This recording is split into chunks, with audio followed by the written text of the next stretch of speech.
সরকার ভালো ছিল না, শেখ হাসিনা ভালো ছিল না, যারা এই দেশের পরবর্তী স্বাধীনতা করেছে, যারা দাবি করে তারা তো ভালো ছিল।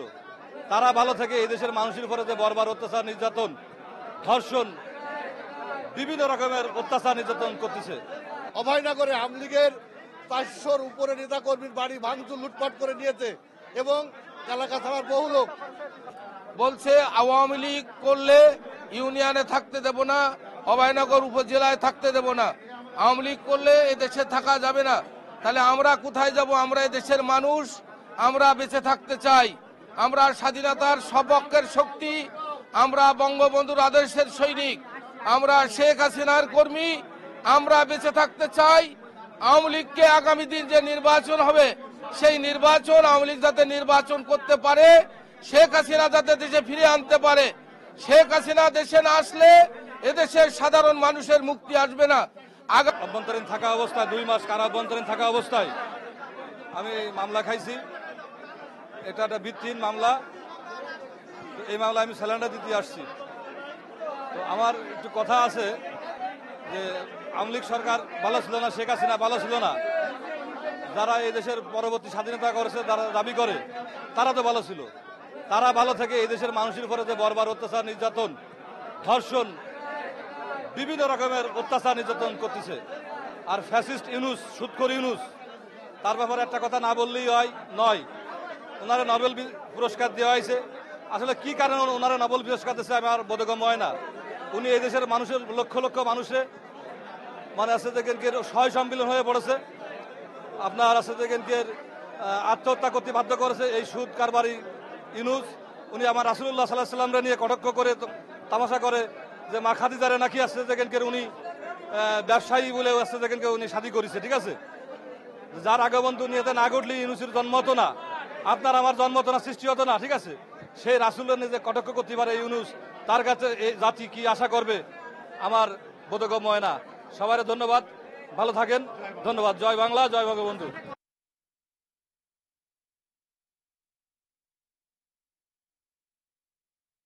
সারা বাংলাদেশে যে হত্যা করতেছে আমাদের আওয়ামী লীগের নেতাকর্মী, আমরা নিন্দা প্রতিবাদ জানাই। পাশাপাশি আজকে দেখেন আপনারা কোর্টের বারান্দায় নিরীহ মানুষ যারা মিথ্যা মামলার আসামি আজকে কোর্টে আসছে।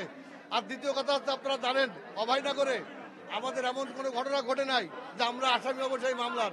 5 তারিখের মিথ্যা মামলা আমাদের আওয়ামী লীগের অঙ্গ সহযোগী সংগঠনের নেতৃবৃন্দর নামে এই মিথ্যা মামলাতে এই সরকার এর নিন্দা ও প্রতিবাদ জানায়। পাশাপাশি আপনারা জানেন অভয়নগরে আওয়ামী লীগের 400-র উপরে নেতাকর্মীর বাড়ি ভাঙচুর, লুটপাট করে নিয়েছে এবং এলাকা থানার বহু লোক।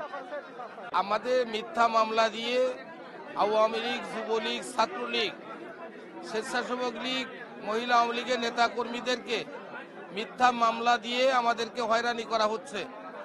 আমাদের বিপুল সংখ্যক নেতা কর্মীদের ঘর বাড়ি ভেঙে দেওয়া হয়েছে, দোকান পাশার লুট করেছে এবং বিভিন্ন নেতাদের বাড়ি ঘরে হামলা করছে। আমরা কেউ বাড়ি ঘরে থাকতে পারছি না। আমাদের মা বোনেরা বাড়িতে নিশ্চয়তায় তারাও ঘুমাতে পারছে না। আমাদের না পেয়ে বাড়ি ঘরে যে আমাদের মা ছেলেদেরকে হুমকি ভয়ভীতি দেখাচ্ছে এবং